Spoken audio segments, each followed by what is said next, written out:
comme on a un beau soleil d'automne, je pensais que ça pourrait être sympa de me poser avec vous dans le jardin. Je vais récolter les framboises et je pense que je vais pouvoir me faire encore peut-être 2 pots de confiture. Elle était délicieuse la confiture que j'ai faite, mais c'est souvent comme ça, hein, les confitures du jardin ce sont les meilleures.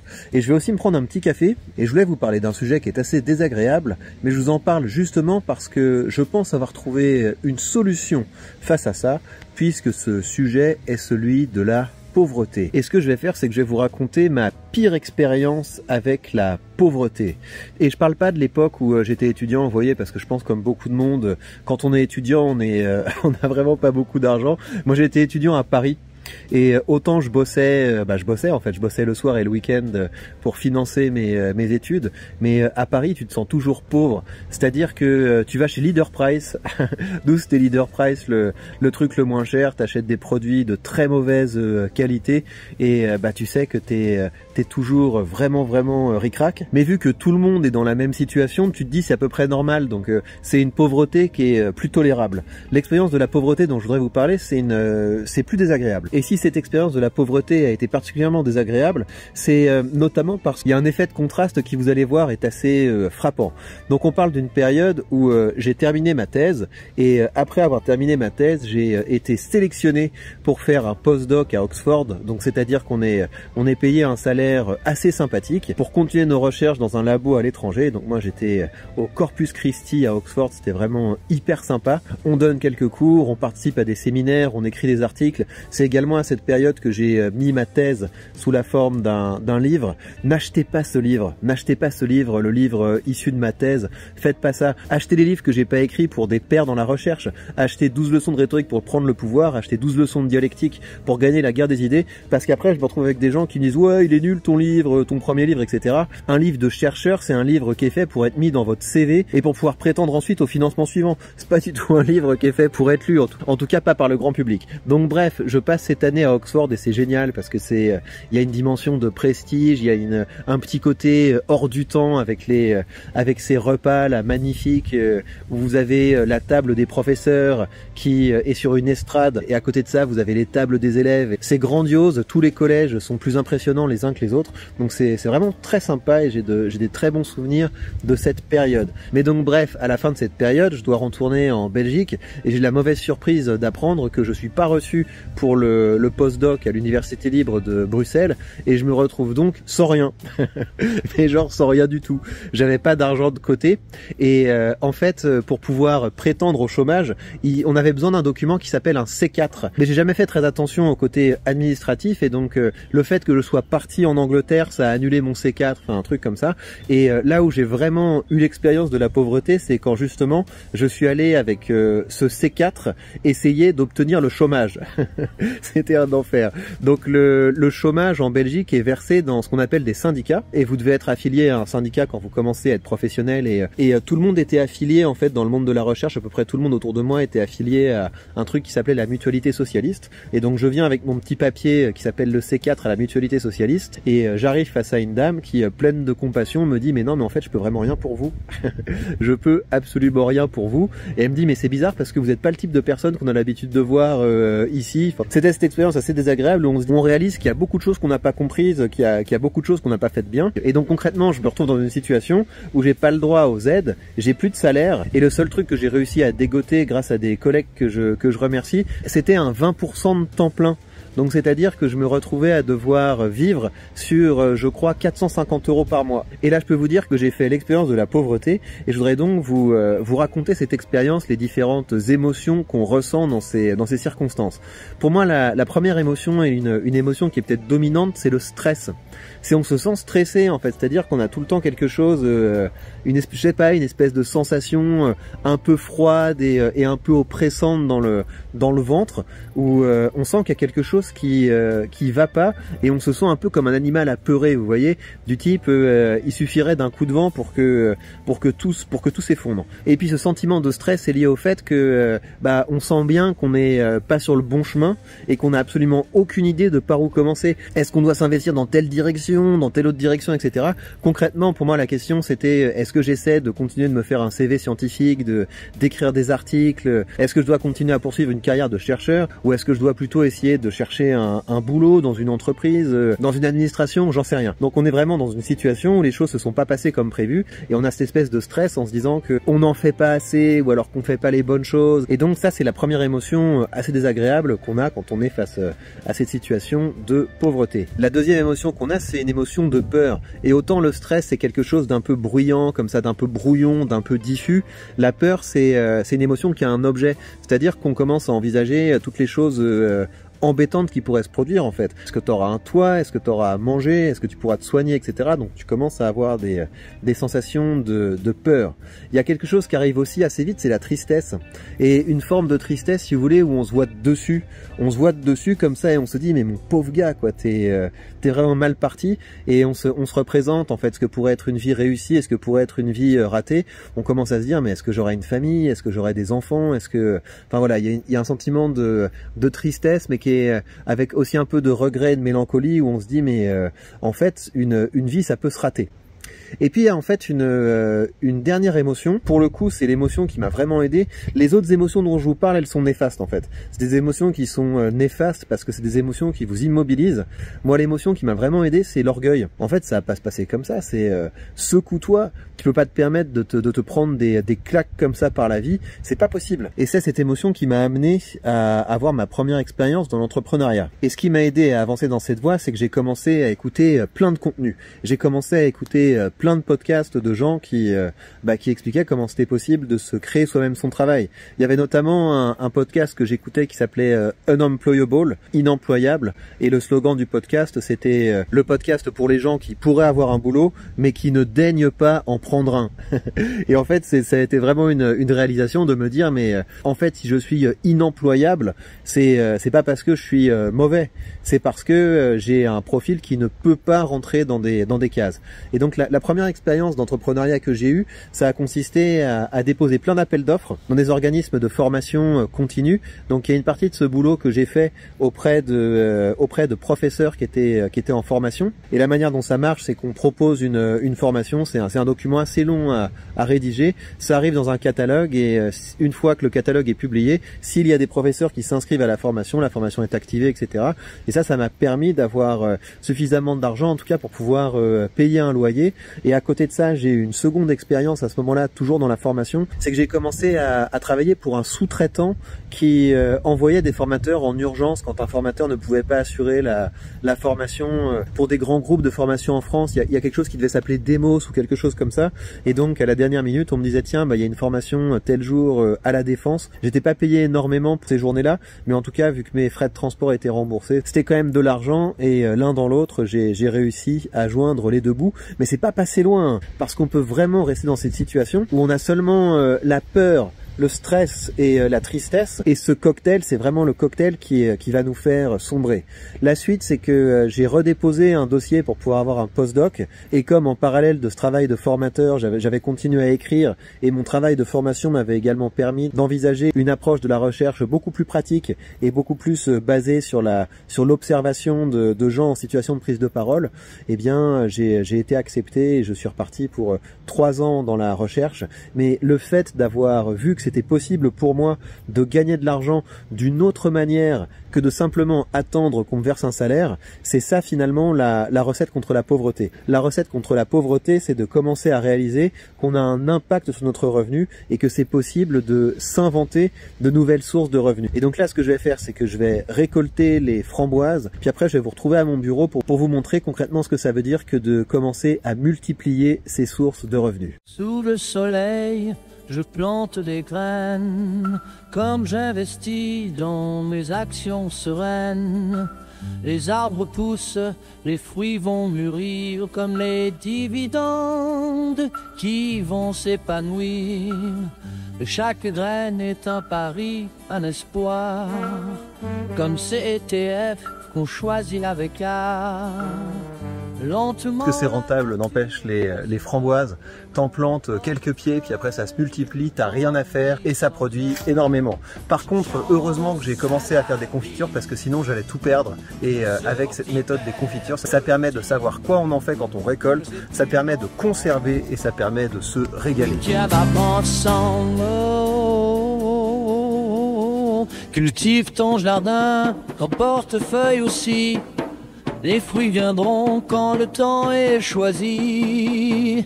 Les dividendes comme les pommes d'été. Bien, on se retrouve à mon bureau, je me suis fait un petit thé, prenez également une boisson parce que là on rentre vraiment dans la partie qui est la plus amusante. Ce que j'ai fait, c'est que j'ai mis les framboises dans une casserole à l'extérieur dans de l'eau, comme ça permet aux insectes de se barrer. Après je les rincerai longuement parce que je vais vous surprendre, mais je ne suis pas tout à fait de gauche, et donc quand je peux éviter de manger des insectes, j'évite de manger des insectes. Ce que je voulais vous expliquer, c'est le jeu auquel je joue aujourd'hui, et pourquoi est-ce que je présente cette activité qui consiste à décrocher de nouveaux revenus actifs et de nouveaux revenus passifs comme un jeu, parce que c'est cette dimension qui m'a le plus manqué quand j'ai eu cette expérience de la pauvreté, en fait, de cette expérience de la pauvreté et de l'échec, c'est que c'est épouvantable, c'est que c'est une période qui est très désagréable.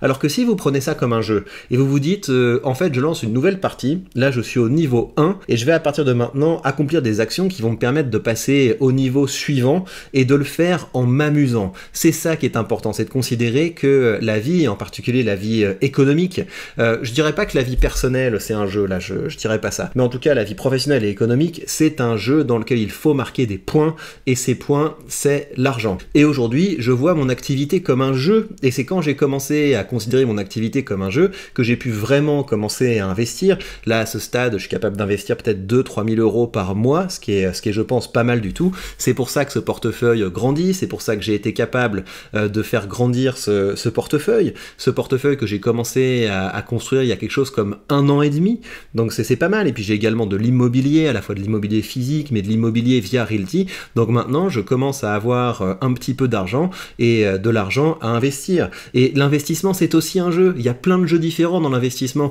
Là il y a le jeu du revenu bien passif, à savoir, moi ce qui m'amuse dans ce jeu là, c'est, je vous le montre régulièrement, le graphique où vous voyez que mois après mois, trimestre après trimestre, j'ai mon revenu en dividende qui augmente, et ça c'est un autre jeu, ça c'est un jeu où je fais la course avec le SP500, des fois le SP500 me martyrise, regardez ici, là le SP500 il me met 5 points dans la vue, mais voilà, on baisse jamais les bras, là je passe quand même une bonne partie du temps derrière le SP500, et là je commence à repasser devant, et ouais mon pote, tu pensais avoir Victor, et c'est Victor qui va finir par t'avoir, et là on voit qu'on met 2 points dans la vue du SP500, c'est un jeu, mais au fur et à mesure de ce jeu, on se construit du patrimoine, et c'est quand même assez intéressant. Autre jeu auquel je joue en ce moment, c'est ça. Regardez, là j'ai commencé à jouer à Twitch, et je suis super content, là j'ai gagné 8,57 € de revenus avec Twitch. Je vois que c'est des revenus différents, il y a des revenus publicitaires, il y a des gens qui me font l'amitié de s'abonner, il y a des gens qui mettent des cheers, j'ai pas encore tout bien compris ce que c'était pendant les lives, donc merci beaucoup à vous. Et là vous pouvez vous dire mais c'est ridicule, le gars il a gagné 8 $, etc. Mais justement c'est ça le point, vous devez célébrer ces petites victoires, parce qu'une fois que vous commencez à avoir un petit peu de revenus qui arrivent, vous avez un score, et ce score vous pouvez l'améliorer. Et comment est-ce qu'on améliore ce genre de score? C'est juste une question de choix, c'est sur quoi je consacre mon temps, comment je me forme, est-ce que je me forme auprès des bonnes personne. Tout ceci est un jeu, et ce sont des jeux avec des règles différentes et avec des plaisirs différents. Le plaisir de Twitch, c'est un plaisir de pouvoir échanger directement avec vous, c'est aussi un plaisir de réagir immédiatement aux événements d'actualité, un peu comme dans un direct, donc c'est assez amusant d'être au cœur des événements, de les découvrir en direct avec le public. Je joue à un autre jeu, je joue également au jeu de YouTube, et le jeu de YouTube, regardez une vidéo comme ça, c'est un jeu où le plaisir c'est de produire un discours qui est suffisamment bien structuré pour capter et maintenir l'attention, et également de faire un discours qui est bien illustré, que ce soit joli, et j'essaie de créer les vidéos que vous voyez sur la chaîne principale comme un beau petit film, quoi, un beau petit film avec un début, une fin, avec des moments de tension, avec de la musique, etc. C'est très amusant, et donc c'est un jeu qui rapporte un petit peu plus. Une vidéo comme celle-là, avec les méthodes que j'utilise et que j'enseigne, c'est une vidéo que je fais en 2h30, 3 heures, donc c'est pas mal de toucher ça. Évidemment c'est pas avec ça que je vis, mais c'est quand même intéressant, et comme un side business, c'est intéressant. Puis des fois, vous avez des vidéos qui marchent un petit peu mieux. Regardez celle sur Donald Trump, vous voyez qu'elle rapporte 800 balles. 800 balles pour 3-4 heures de travail, c'est pas mal. Et gardez à l'esprit qu'on peut améliorer le score. Les premiers revenus que j'ai eu sur YouTube, tenez, on va regarder parce que c'est quand même rigolo. Les premiers revenus que j'ai touchés sur YouTube, si on va dans le revenu et qu'on met ici au maximum, donc regardez, ça c'est ce que j'ai gagné depuis que j'ai commencé à faire des vidéos sur YouTube. Donc vous voyez que depuis que j'ai commencé à faire des vidéos sur YouTube, ça m'a rapporté 108 000 euros. Et regardez les premiers revenus que je touchais. Là, le premier revenu que je touche sur YouTube, c'est quelque chose comme 20 centimes. C'est ça, quand j'ai commencé à jouer aux jeux de YouTube, mon premier revenu, c'était 20 centimes. Est-ce que je me suis dit, ouais, mais quand même, t'as travaillé pour 20 centimes, c'est ridicule? Non, non, je me suis dit, c'est trop bien, j'ai débloqué une nouvelle source de revenus, et toutes les fois qu'on débloque une nouvelle source de revenus, eh bien, ça veut dire qu'on a commencé à marquer des points et qu'on peut commencer à s'améliorer. Et là, j'ouvre une parenthèse qui est pour moi importante. Il y a une chose qui m'a beaucoup manqué, pas au moment où je vous ai parlé, où j'ai commencé à faire ce travail de formateur en freelance à mon nom. Après, en fait, quand j'ai définitivement arrêté ma carrière universitaire parce que j'ai pas été pris comme professeur, donc on parle de 3 ans plus tard, 3 ans après l'épisode que je vous ai raconté, là j'ai commencé à me dire, mais en fait, si tu veux avoir une activité qui te rend vraiment libre, où tu dépends pas d'interaction avec d'autres personnes, parce que j'ai aussi ce côté un peu autiste comme ça, moi j'aime pas dépendre des relations que je peux nouer avec des patrons, avec des supérieurs, avec ce genre de choses. Je me suis dit, si tu veux être vraiment libre, il faut que tu commences à gagner de l'argent en ligne. Et donc à ce moment-là, j'ai commencé à écouter plein de contenus, d'infopreneurs, de créateurs de contenu qui t'expliquent voilà comment ça marche, et puis à la fin ils vendent une formation, des formations de qualité, hein. Moi les formations que j'ai achetées en ligne, c'était des formations de qualité les 3/4 du temps. Surtout quand on compare avec ce monde vertueux des formations universitaires, etc. Ça n'a rien à voir. Une formation en ligne, tu as un résultat. Pour moi, c'est quand même une qualité bien supérieure et on a un bien meilleur retour sur investissement. Le seul truc, c'est que les gens se disent que l'université, c'est quand même bien parce que c'est gratuit, mais si on savait ce que ça coûte en vrai, si les gens payaient pour les cours qu'ils ont à l'université, je pense qu'ils seraient un peu plus exigeants sur la qualité. Bref, parenthèse refermée, ce que je voulais dire, c'est que moi, ce qui me manquait à cette époque-là, c'est que vous voyez, vous suivez un créateur de contenu, ce créateur de contenu vous donne des bons conseils dans ses vidéos, après vous achetez le produit, et pendant le produit, il est pas là. Vous n'avez pas une interaction. Et si vous n'avez pas la solution dans le produit, eh bien vous êtes un peu tout seul. Et moi, je ne voulais pas que les gens qui me suivent soient dans cette situation, et c'est pour ça que j'ai un canal Telegram où régulièrement je vous demande si vous avez besoin de tutos sur telle ou telle chose, un canal où je réponds régulièrement à vos questions. C'est pour ça que je fais des lives aussi régulièrement où je réponds à vos questions, et c'est pour ça que mes formations sont organisées, les formations en ligne que je vends, c'est organisé en différentes activités, et pour valider une activité, vous avez une production à faire et à montrer, on a un échange. C'est pas je vends un produit et je m'en vais dans la nature. Ça, c'est une des choses qui m'a manqué, c'est de pouvoir avoir un véritable accompagnement avec les créateurs de contenu que je suivais à l'époque. Et puis l'autre chose qui m'a manqué, c'est l'incertitude sur le fait que j'allais ou pas avoir un retour sur investissement, sur le fait que j'allais finalement vraiment commencer à gagner de l'argent. Parce qu'il y a vraiment eu un avant et un après, le moment où j'ai vendu ma première formation en ligne, et un avant et un après, le moment où j'ai touché mes premiers 20 centimes là sur YouTube. Parce que avant ça, vous vous dites, mais c'est complètement virtuel, c'est irréel. Cette idée qu'on peut gagner de l'argent en ligne, bah j'en sais rien, moi je l'ai jamais vu, ça se trouve c'est que du vent. Donc il y a vraiment une rupture entre le moment où vous espérez que ça va marcher et le moment où vous touchez un premier petit revenu, même minime. Et c'est pour ça que j'ai créé le colloque token, les amis, aussi. Ce colloque que j'organise en ce moment sur la chaîne, vous avez eu une vidéo dans le cadre de ce colloque hier et je vais en publier une autre demain. Bah, si j'ai créé ça, c'était pour garantir que les gens aient un retour sur leur travail, que les gens qui prennent le temps de faire une vidéo aient déjà un public, parce que les vidéos que je publie d'autres personnes sur ma chaîne, elles bénéficient de ce travail que j'ai fait sur cette chaîne pour pouvoir toucher un public, mais les personnes qui participent au colloque bénéficient également d'un peu de revenus, parce que, encore une fois, la vocation de ce token, outre le fait que son utilité est de permettre aux gens de rentrer dans un écosystème d'entraide, eh bien ce token donne droit à une partie des revenus de la chaîne. Et donc si j'ai fait ça, c'est pour donner une certaine forme de sécurité aux participants, pour que les gens se disent je vais travailler et je sais que le travail que j'ai fait va payer. Donc je voulais vraiment que vous ayez ça, parce que cette expérience de la pauvreté que je vous raconte aujourd'hui de façon détachée, à l'époque c'était difficile, c'est très désagréable, et donc j'ai de l'empathie pour les gens qui galèrent. Et c'est pour ça que je crée des initiatives de ce genre et que je considère qu'une bonne partie de ce que je crée, bah, ça a vocation à être des tremplins pour les créateurs qui veulent se lancer. Mais donc, ce que je voudrais faire dans cette vidéo, comme dans la plupart de mes vidéos, c'est de vous convaincre à commencer à jouer à ce jeu, parce qu'il n'y a pas de jeu plus amusant que ça. Le jeu qui consiste à se dire, tiens, je vais mettre une petite pièce dans la machine, est-ce que ça va marcher? Et encore là, je vous ai parlé seulement du jeu de YouTube et du jeu de Twitch, mais vous avez également le jeu de Telegram qui est très drôle, parce que Telegram, c'est un réseau social qui rémunère pas mal. Et là, l'objectif, c'est de créer un contenu qui est un petit peu plus secret, qui est pour une communauté plus fermée. Donc c'est également un jeu qui est très amusant.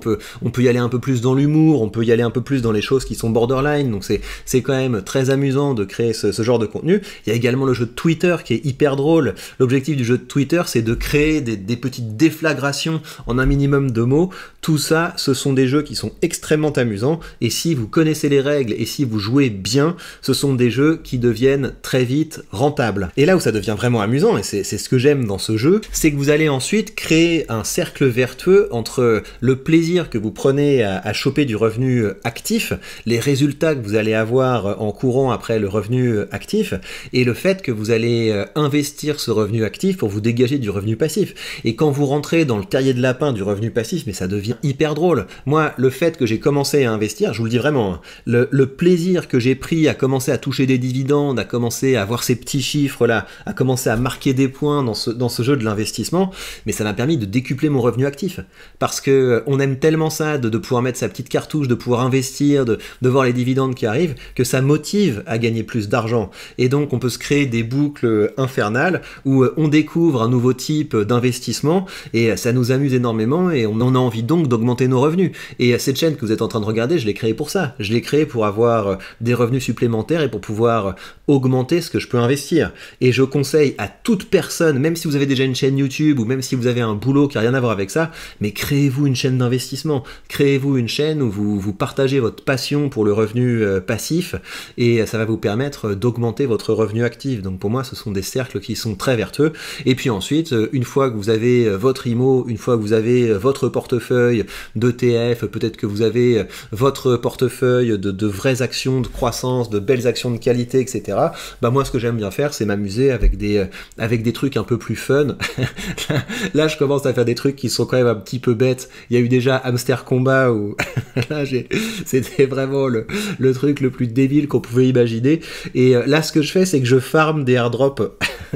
Là, on est sur la plateforme qui s'appelle BitGet et j'ai bloqué un petit peu d'USDT et ça me permet de récolter des cats. Je suis à peu près sûr que c'est une énorme daube qui vaudra rien, mais c'est drôle. C'est un petit peu un Kinder surprise et au bout d'un moment, on va voir, voilà, j'en ai gagné autant, mais est-ce que ça a une vraie valeur, etc. C'est amusant. Aujourd'hui, j'investis peut-être 0,01% de l'argent que j'investis dans des petits machins un petit peu rigolos. Ça peut être de farmer des airdrops sur des exchanges centralisés. Et puis il y a aussi ce petit portefeuille de musique, de gros sons qui te mettent la pression, garçon, où je touche des royalties sur des chansons. C'est assez drôle. Regardez les petits morceaux que j'ai achetés. On a du gros nom, on a du Jules.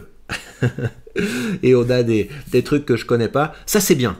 Verratti Théodore, honnêtement, c'est un son que j'ai commencé à écouter, et les autres, bah voilà, j'ai du Damso. Ouh là là, j'ai du Damso, ça c'est du lourd, ça. Belgique représente. Mais voilà, ça c'est pareil, c'est des investissements, je considère que c'est vraiment pour rigoler, mais l'important c'est de commencer à se créer du revenu passif avec comme un adulte en fait. Et pour moi, la bourse, les ETF, l'investissement immobilier, là on est sur quelque chose quand même d'assez adulte. Bref, de temps en temps, je vous fais des vidéos comme celle-là qui relèvent plus du manifeste. Si j'ai créé cette chaîne, c'est bien sûr pour pouvoir augmenter ce que je peux investir. C'est un jeu qui est très amusant de se dire le contenu que je suis en train de créer sont mes investissements de demain. Il y a quelque chose qui est très drôle autour de ça. Mais si j'ai créé ça, c'est également pour partager avec vous ce jeu, que vous puissiez rentrer dans ce jeu de l'augmentation de votre revenu actif, ce jeu de l'augmentation de votre revenu passif, que vous commenciez à trouver ça amusant, que vous ayez envie de commencer la partie et que progressivement progressivement ce jeu-là remplace d'autres distractions que vous pouvez avoir, et dans 10 ans, quand vous aurez un portefeuille à 6 chiffres, peut-être à 7 chiffres, eh bien vous comprendrez que vous avez eu raison de commencer à jouer. Je vais continuer à créer des initiatives qui vont permettre aux créateurs de se lancer. C'est le cas du Coloc Token, c'est le cas de mon canal Telegram où vous pouvez me demander des tutos, et je crée également des formations en ce sens. Et là en ce moment vous avez une belle promo sur la dernière formation que j'ai créée, et ça c'est une formation qui vous permet de vous créer une activité de créateur de contenu en partant de la base. C'est une formation que j'ai créée pour que toutes les étapes soient amusantes. Donc les étapes qui consistent à clarifier en fait quel est votre projet, quelle est votre vision, quelle est la valeur que vous voulez apporter au public, quelles sont les compétences que vous avez besoin de développer pour pouvoir progresser. Je vous accompagne là-dedans, on pose les bases du business. Ensuite je vous montre les stratégies pour pouvoir atteindre la monétisation sur différentes plateformes. Donc à chaque fois ce sont des jeux qui sont amusants, et on parle évidemment pas seulement de la monétisation publicitaire, on parle également des produits que vous pouvez vendre derrière, comment vendre des produits efficacement. Et puis ensuite je vous incite à créer cette boucle géniale, à savoir augmenter votre revenu actif pour augmenter votre revenu passif, et prendre du plaisir dans l'investissement pour avoir envie d'augmenter encore votre revenu actif. Et vous voyez hein, par exemple, j'ai fêté le fait que j'ai atteint la monétisation sur Twitch en achetant avec vous des actions Amazon. C'est exactement ça, quand on commence à se créer des petites boucles de ce genre, on prend du plaisir en allant chercher le revenu actif, ça nous permet de pouvoir se chercher du revenu passif, le revenu passif nous procure du plaisir, donc on va chercher plus de revenus actifs. Et si vous voulez marquer des points rapidement dans ce jeu, eh bien vous pouvez rejoindre cette formation au prix de lancement, à savoir 99 € jusqu'à dimanche soir minuit. Donc profitez-en, et comme d'habitude c'est une formation organisée en petites étapes, ça va pas vous prendre trop de temps, et à chaque fois que vous accomplissez une étape, vous gagnez un point, et dès que vous atteignez 10 points, vous avez une belle surprise, mais je vous laisse découvrir tout ça en allant lire la description de la formation, c'est le premier lien que vous avez sous cette vidéo. Et bien voilà chers amis, je vous souhaite de ne jamais être pauvre ou de ne plus jamais être pauvre, et pour ma part je vais aller maintenant mijoter mes confitures. Prenez bien soin de vous et commencez à marquer des points.